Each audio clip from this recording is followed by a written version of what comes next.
তখন ফাল্গুন মাস।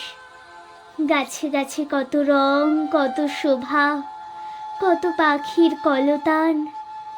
নদীতে কি অপরূপ ছায়াময় ঢেউ, দূরপথে কি মায়াবী আলো, বাতাসে কি সুগন্ধ।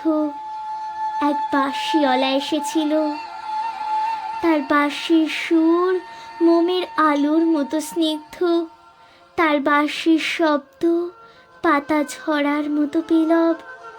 তার বাঁশি কি করুণ, কি মোহময়। সে এসেছিল, জানালার পর্দা উড়ল হাওয়ায়, দুয়ারের আগল গেল খুলে, বাগানের গাছের পাতার ডালে ছড়িয়ে পড়ল প্রজাপতির মতো রঙিন গান। আমার তখন অনেক কাজ, অনেক ঘর, সংসার, সমাজ, পরিবার, দায় দায়িত্ব, অনেক অনেক। মনটা আনচান করে উঠল, ভিতর থেকে কে যেন ঠেলা লাগালো, যাও যাও, দেরি করো না। কিন্তু আমার দেরি হয়ে গেল।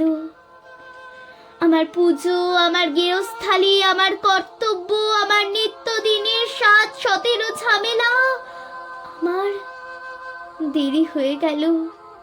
যখন সব সেরে সব চুকিয়ে ছুটে গেলাম বাইরে, বড় দরজাটারও বাইরে, রাঙা ধুলোর বিষণ্ণ পথে তখন বাঁশিটি পড়েছিল, ভাঙা, সুরহীন, স্তব্ধ।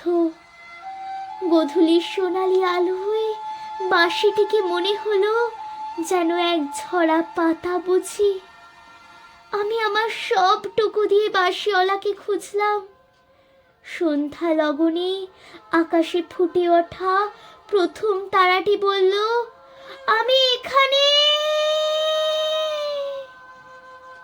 আমি এখানে।